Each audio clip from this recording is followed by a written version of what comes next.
बहुत आसान होता है ना छोटी छोटी बातों में काफी वक्त तक उलझे रहना, ऐसे कामों में पसीना बहाना जिन्हें आप करना ही नहीं चाहते थे। हम सबके पास ऐसी जिंदगी का अनुभव होना चाहिए जो अपने आप में अनूठी हो। ऐसी जिंदगी जिसमें आप खुद को पूरी शिद्दत के साथ आगे बढ़कर अपना कौशल पूरी दुनिया को दिखा सकें और सबकी मदद भी कर सकें। एक अच्छा व्यक्ति जो सच में कुछ करना चाहता है, उसे मालूम होता है कि उसका अगला कदम क्या होगा और उससे कौन से लक्ष्य की प्राप्ति होगी। ढेर सारे लक्ष्यों पर अपनी ऊर्जा खपाने से बेहतर है कि ऐसी प्राथमिकताएं तय की जाएं जो जिंदगी की सबसे ऊंची महत्वाकांक्षा को पूरा करने में आपकी मदद कर सके। कुछ खास पाने की आग आपके भीतर जितनी तेज होगी, आपको उतनी ज्यादा चुनौतियों का सामना करना पड़ेगा। आप गिरेंगे भी बार बार, पर इन सबके बावजूद अगर लक्ष्य पर अडिग रहते हैं तो अपने भीतर कहीं ज्यादा आप खुद को शक्तिशाली महसूस करेंगे। और यह आपकी अपनी भीतरी शक्ति होगी जो आपको आगे बढ़ने के लिए हर क्षण प्रेरित करेगी। यही सफलता पाने का एक अचूक मंत्र है। हेलो इंडिया, मैं हूं पराक्रम। हेलो इंडिया, मैं हूं प्रीति।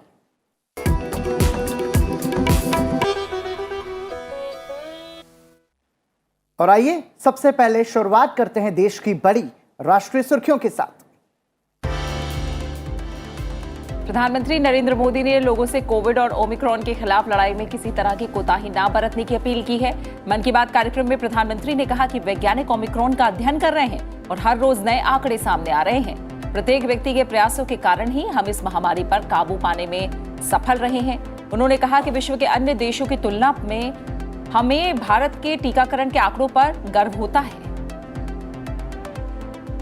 आज विश्व में वैक्सीनेशन के जो आंकड़े हैं उनकी तुलना भारत से करें तो लगता है कि देश ने कितना अभूतपूर्व काम किया है, कितना बड़ा लक्ष्य हासिल किया है।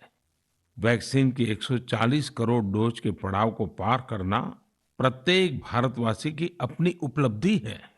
ये प्रत्येक भारतीय का व्यवस्था पर भरोसा दिखाता है, विज्ञान पर भरोसा दिखाता है, वैज्ञानिकों पर भरोसा दिखाता है।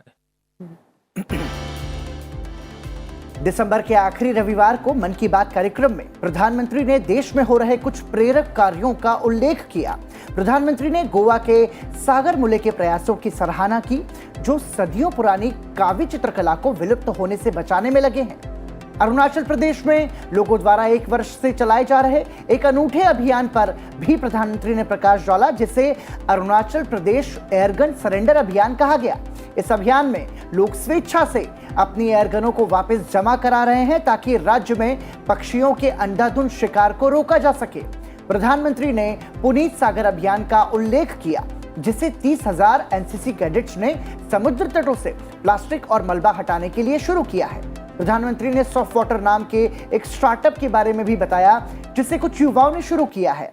यह स्टार्टअप आर्टिफिशियल इंटेलिजेंस और इंटरनेट के माध्यम से लोगों को अपने क्षेत्र में पानी की गुणवत्ता से संबंधित जानकारी देता है। प्रधानमंत्री ने 2 उदाहरण देकर बताया कि विश्व में भारतीय संस्कृति को जानने और समझने की दिलचस्पी तेजी से बढ़ रही है। प्रधानमंत्री नरेंद्र मोदी ने 70 वर्ष की आयु में संस्कृत सीखने वाले सर्बिया के विद्वान मोमिर निकिच का उल्लेख किया जिन्होंने एक द्विभाषी संस्कृत सर्बियाई शब्दकोश का संकलन किया है। मंगोलिया के 93 वर्षीय प्रोफेसर गेंडे धर्म का भी जिक्र प्रधानमंत्री ने किया जिन्होंने पिछले 4 दशकों के दौरान भारत के लगभग 40 प्राचीन ग्रंथों का मंगोलियाई भाषा में अनुवाद किया है। प्रधानमंत्री ने पुणे स्थित भंडारकर ओरिएंटल अनुसंधान संस्थान का उल्लेख भी किया। इस संस्थान ने विदेश के लोगों को महाभारत के महत्व से परिचित कराने के लिए एक ऑनलाइन पाठ्यक्रम शुरू किया है। रक्षा मंत्री राजनाथ सिंह ने लखनऊ में डीआरडीओ के रक्षा प्रौद्योगिकी परीक्षण केंद्र और ब्रह्मोस विनिर्माण केंद्र की आधारशिला रखी। रक्षा मंत्री राजनाथ सिंह ने कहा कि भारत कभी भी आक्रामक नहीं रहा है, लेकिन शत्रुतापूर्ण इरादे वाले किसी भी देश से अपने लोगों की रक्षा करने के लिए हम हमेशा तैयार हैं। ब्रह्मोस सुपरसोनिक क्रूज मिसाइल बनाने का उद्देश्य एक सुरक्षा कवच तैयार करना है। यह प्रणाली भारत और रूस के तकनीकी सहयोग से विकसित की जा रही है। ब्रह्मोस एरोस्पेस का यह ब्रह्मोस विनिर्माण केंद्र उत्तर प्रदेश डीआईसी के लखनऊ नोड में एक अत्याधुनिक सुविधा वाला केंद्र होगा। यहां अगली पीढ़ी के लिए ब्रह्मोस मिसाइल बनाई जाएंगी।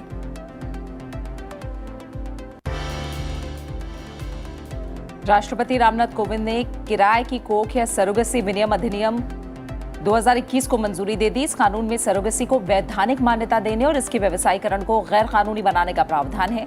इस कानून से सरोगेसी के वाणिज्यिक पैमाने पर दुरुपयोग पर अंकुश लगेगा और इसके जरिए केवल मातृत्व प्राप्त करने के लिए सरोगेसी की अनुमति मिलेगी, जिसमें सरोगेट मां को गर्भ की अवधि के दौरान चिकित्सा खर्च और बीमा कवरेज के अलावा कोई और वित्तीय मुआवजा नहीं मिलेगा। विधेयक राज्यसभा में 8 दिसंबर को पारित हुआ था और इसके बाद लोकसभा में इसे 17 दिसंबर को पारित किया गया था। यह कानून वाणिज्यिक पैमाने पर सरोगेसी पर रोक लगाता है और सिर्फ परोपकारी सरोगेसी की अनुमति देता है। राष्ट्रव्यापी टीकाकरण अभियान के तहत अब तक देश में 1 अरब 41 करोड़ 37 लाख से ज्यादा कोविड रोधी टीके लगाए जा चुके हैं। स्वास्थ्य मंत्रालय के मुताबिक देश में स्वस्थ होने की दर 98.4% है। अब तक 3 करोड़ 42 लाख 30 हजार से ज्यादा मरीज कोविड से ठीक हो चुके हैं।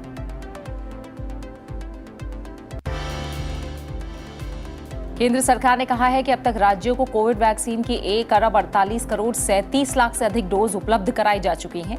स्वास्थ्य और परिवार कल्याण मंत्रालय के अनुसार राज्यों को उनके पास उपलब्ध 17 करोड़ 90 लाख से अधिक डोज का उपयोग करना बाकी है। राष्ट्रव्यापी टीकाकरण अभियान के अंतर्गत केंद्र सरकार राज्यों और केंद्र शासित प्रदेशों को कोविड के टीके निःशुल्क उपलब्ध करा रही है।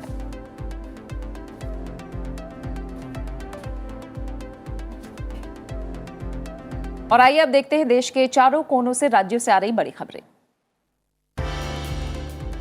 उत्तराखंड कैबिनेट बैठक में सरकार ने राज्यों के कर्मचारियों के लिए 3% महंगाई भत्ता बढ़ाने को मंजूरी दी है। साथ ही कक्षा 10वीं और 12वीं के छात्रों को मोबाइल और टैबलेट देने के प्रस्ताव को भी मंजूरी दी गई है। ऋषिकेश में आयोजित रविवार कार्यक्रम में उत्तराखंड के मुख्यमंत्री ने लोगों को स्वरोजगार से जोड़ने पर जोर दिया।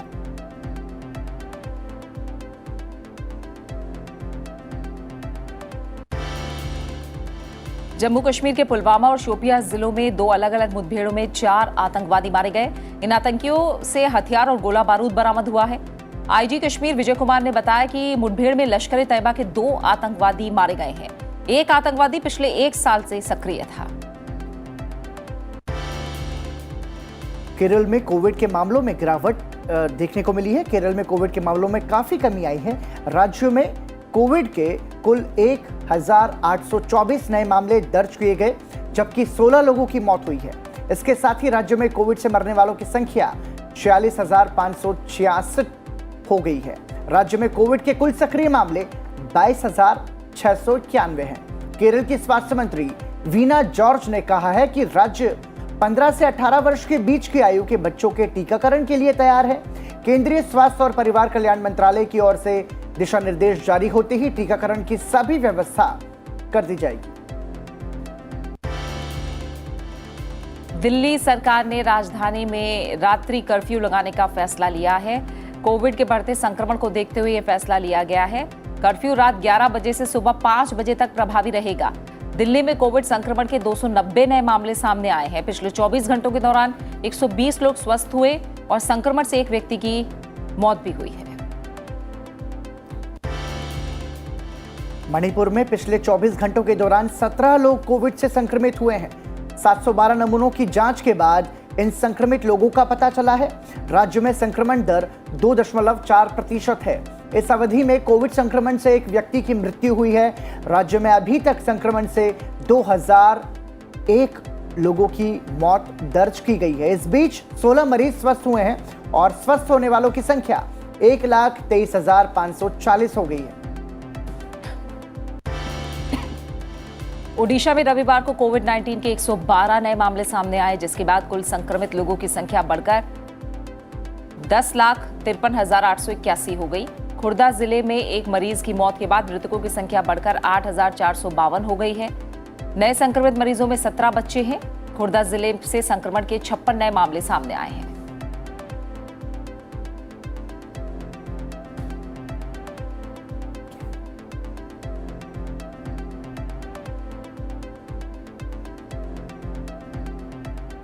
दिल्ली एनसीआर में मौसम ने करवट ली है, जो साल के अंतिम दिन तक बना रहेगा। दिल्ली में गिरते पारे ने लोगों की मुश्किलें बढ़ा दी हैं। कोहरे के साथ साथ आसमान में प्रदूषण की धुंध भी छाई हुई है दिल्ली में, और दिल्ली एयरपोर्ट पर धुंध के कारण अब विजिबिलिटी काफी कम हो गई है। हालांकि अब तक फ्लाइट्स पर इसका असर दिखाई पड़ता नहीं दिख रहा है।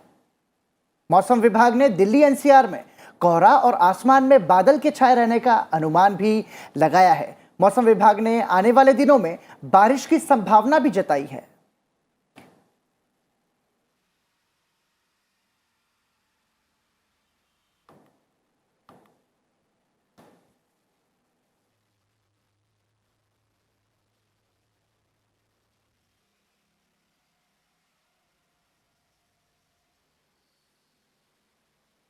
तो अब जैसे जैसे साल गुजर रहा है, अपने आप में जो ठंड का स्तर है वो भी दिल्ली की सर्दी बढ़ रही है प्रीति लगातार। और हमने देखा कि किस तरीके से लोग अलाव ताप कर अपनी सर्दी को कम करने की कोशिश कर रहे हैं। बहरहाल अब बढ़ते हैं आगे और बताते हैं आज की गतिविधियां क्या कुछ हैं, एक नजर डालते हैं।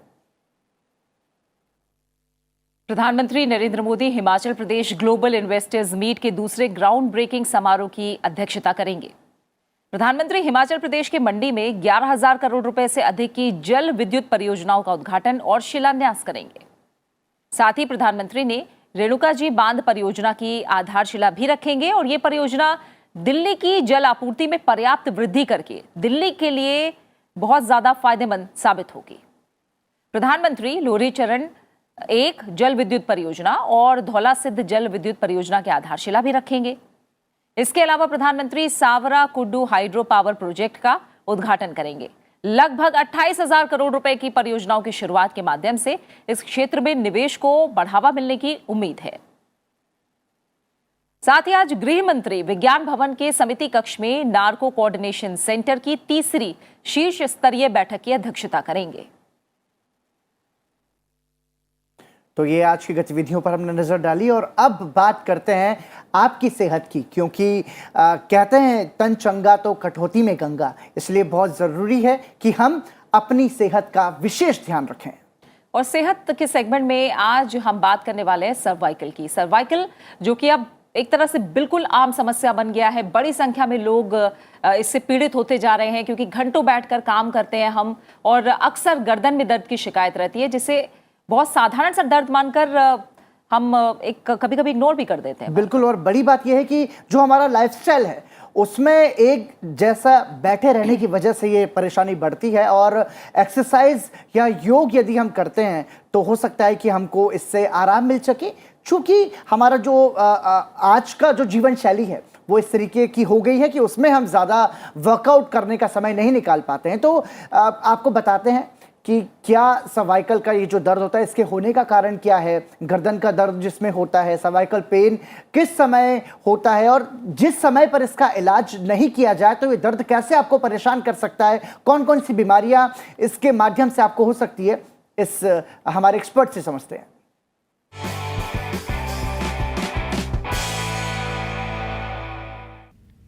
श्वास भरते हुए अपनी दोनों भुजाओं को सिर के ऊपर उठाएं।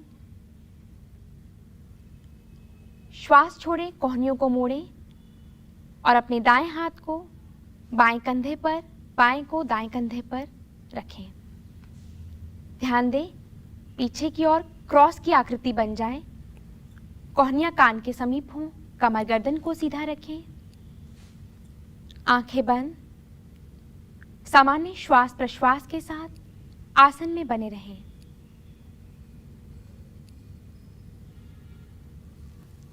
यह उत्तान मंडूकासन का अभ्यास आपकी गर्दन की और कंधे की मांसपेशियों को सशक्त कर सर्वाइकल पेन के मैनेजमेंट में लाभदायक है। श्वास भरते हुए कोहनियों को सीधा करें, भुजाओं को ऊपर की ओर, और श्वास छोड़ते हुए धीरे से वापस लाएं और विश्राम करें। इस अभ्यास को एक बार और दोहरा जाएं।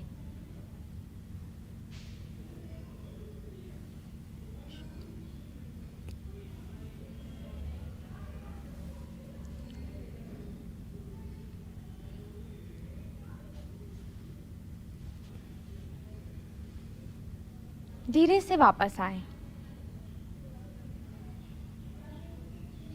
और विश्राम करें।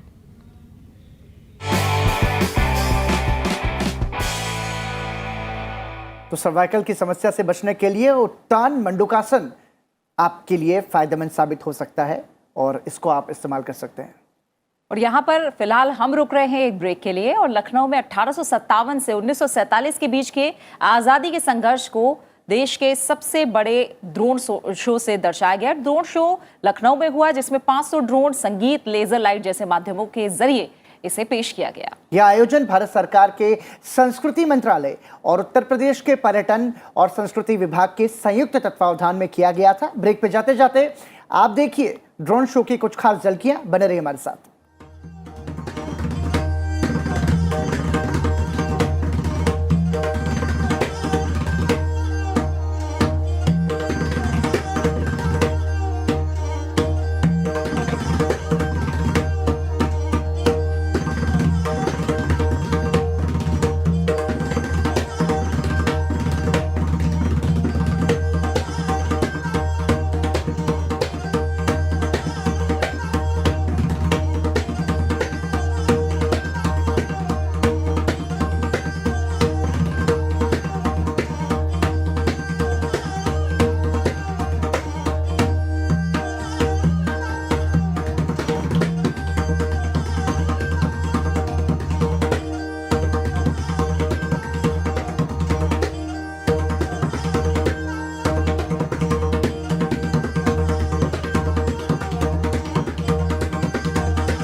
अमृत महोत्सव के अंतर्गत देश भर में विभिन्न कार्यक्रम आयोजित किए जा रहे हैं। सौरागिनियों से सजा भारत। आजादी का अमृत महोत्सव में इस हफ्ते देखेंगे क्या रहे वंदे भारतम उत्सव के परिणाम, साथ ही देखेंगे कैसे मनाया जा रहा है विदेशों में आजादी का अमृत महोत्सव और नदियों के सम्मान में आयोजित नदी उत्सव में क्या रहा खास।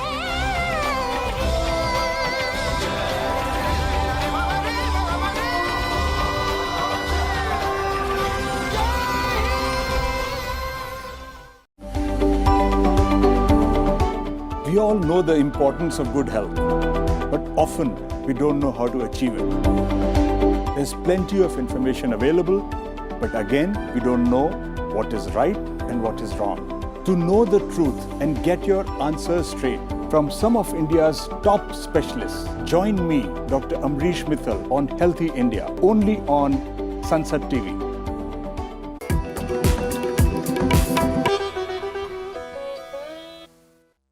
Hello India. ब्रेक के बाद एक बार फिर आप सभी का स्वागत है और आइए अब एक नजर डाल लेते हैं आज के दिन से जुड़े इतिहास पर।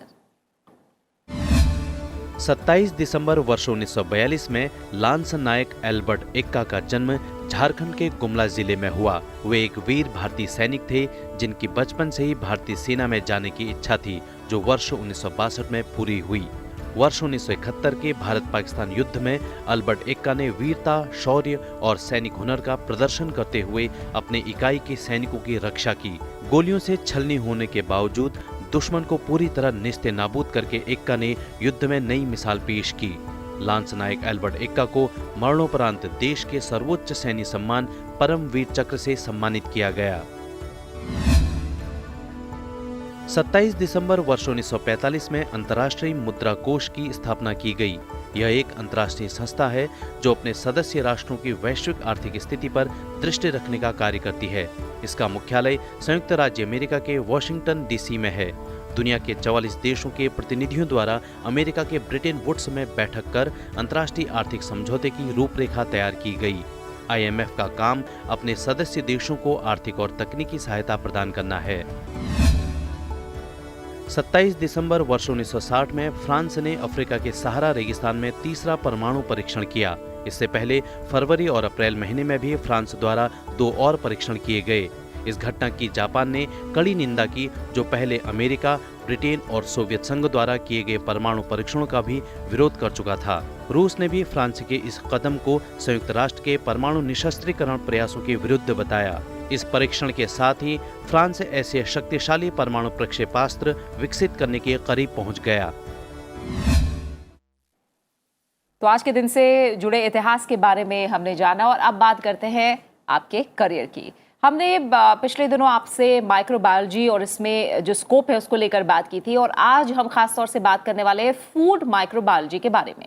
फूड माइक्रोबायोलॉजी में आप इंडस्ट्री रिसर्च माइक्रोलॉजी में भी अपना करियर बना सकते हैं। माइक्रोबायोलॉजी के जो स्टूडेंट्स हैं वो ड्रग तैयार करने में मदद करते हैं, डिग्रेडेशन और पेस्टिसाइड की समस्या का समाधान करते हैं, टेक्नोलॉजी पर शोध और गहन अध्ययन के माध्यम से आप बहुत अच्छा करियर फूड माइक्रोबायोलॉजी में बना सकते हैं। तो हमारे एक्सपर्ट से जानते हैं क्या कुछ करियर स्कोप फूड माइक्रोबायोलॉजी में आपके लिए। के अलावा एग्रीकल्चर बायोटेक्नोलॉजी है। एग्रीकल्चर माइक्रोबायोलॉजी में बच्चे अपनी जो भी अपना कैरियर बनाना चाहते हैं, वहाँ पर हम लोग आजकल आप सुन रहे होंगे कि पराली की बहुत भारी समस्या है।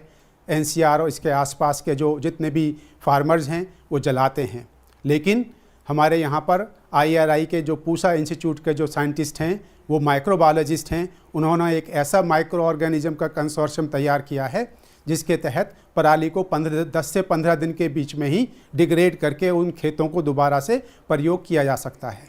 तो इस तरीके से माइक्रोबायोलॉजिस्ट एक नए ऑर्गेनिज्म की खोज करके एक नया कंसोर्शियम बनाकर किसी भी ऐसी समस्या को जो हमारे इन्वायरमेंट को प्रभावित करती हो, एग्रीकल्चर सेक्टर को प्रभावित करती हो, हम वहाँ पर वो उस तरह का कंसोर्शियम डिज़ाइन करके और पब्लिक में दे सकते हैं। इसी तरह से डिग्रेडेशन, जितना भी हमारा इन्वायरमेंटल प्रॉब्लम्स हैं, प्लास्टिक डिग्रेडेशन है और काफ़ी सारे पेस्टिसाइड्स हैं, वहाँ पर हमें डिग्रेडेशन की सबसे बड़ी समस्या हम लोगों को आती है कि ये सिस्टम में, इन्वायरमेंट में काफ़ी समय तक ये मौजूद रहते हैं। तो उसके लिए अगर आप इस तरह का कंसोर्शियम, इस तरह का group of micro organism select कर लें जिससे कि इनका डिग्रेडेशन फास्ट हो जाए, तो उसमें बच्चे अपना कैरियर बना सकते हैं। रिसर्च की संभावनाएं बहुत अच्छी हैं। जितने भी आजकल हमारे यहाँ पर बायोपेस्टिसाइड्स की कंपनीज़ आ गई हैं हिंदुस्तान में, हमारे यहाँ पर फार्मास्यूटिकल कंपनीज़ हैं जहाँ पर बच्चे अपना career as a microbiologist, as a quality control officer और एज ए R&D ऑफिसर की तरह वहाँ पर काम करते हैं, चाहे वो MSc माइक्रोबायोलॉजी कंप्लीट करने के बाद जाएं, चाहे वो PhD माइक्रोबायोलॉजी कंप्लीट करने के बाद जाएं। ऐसे ही एक फूड माइक्रोबायोलॉजी, फूड इंडस्ट्री में उनके लिए जॉब अपॉर्चुनिटीज़ हैं जहाँ पर वो फूड फर्मेंटेशंस की बात कर सकते हैं। प्रोबायोटिक ऑर्गेनिजम्स जो यूज़ होते हैं आज की डेट में, सभी लोग जो गट फ्लोरा है उसको चेंज करने के लिए प्रोबायोटिक्स लिए जाते हैं। इसी तरीके से फूड सेफ्टी और फूड क्वालिटी, वहाँ पर भी माइक्रोबायोलॉजिस्ट लगाए जाते हैं। तो इस तरीके से इंडस्ट्री में, रिसर्च में, रिसर्च इंस्टीट्यूशंस में, यूनिवर्सिटीज़ में plenty of carriers opportunities students को मिलती हैं माइक्रोबायोलॉजी, बायोटेक्नोलॉजी के थ्रू जाकर। तो बहुत स्कोप बताया, अलग अलग सेगमेंट्स जो हैं उसके अलग अलग जो उसमें ऑप्शन है आपके पास में माइक्रोबायोलॉजी में करियर बनाने के, उस पर हमने नज़र डाली आज के करियर मंत्र में। और इसी के साथ आप नज़र डालते हैं संसद टीवी पर आज प्रसारित होने वाले कार्यक्रमों पर। हेलो इंडिया के बाद सुबह 9:30 बजे आप देख सकते हैं हमारा विशेष कार्यक्रम वाइब्रेंट भारत। 10 बजे आप देखिए इकोनॉमिक सूत्र। सुबह 10:30 बजे संसद टीवी पर आप देख सकते हैं आधुनिक खेती की तकनीक पर आधारित हमारा खास कार्यक्रम स्मार्ट खेती। और शाम के कार्यक्रमों की बात करें तो शाम 7 बजे संसद टीवी पर आप देख सकते हैं समसामयिक मुद्दे पर बड़ी बहस, मुद्दा आपका। शाम 7:30 बजे देखिए आजादी का अमृत महोत्सव। और रात 8 बजे आप देख सकते हैं दिन भर की बड़ी खबरें आज की खबर में। रात 8:30 बजे संसद टीवी पर आप देखिए हमारा स्पेशल शो डिप्लोमेटिक डिस्पैच। और रात 9 बजे द डिफेंडर्स। 9:30 बजे देखना ना भूलिए हमारा विशेष कार्यक्रम पर्सपेक्टिव।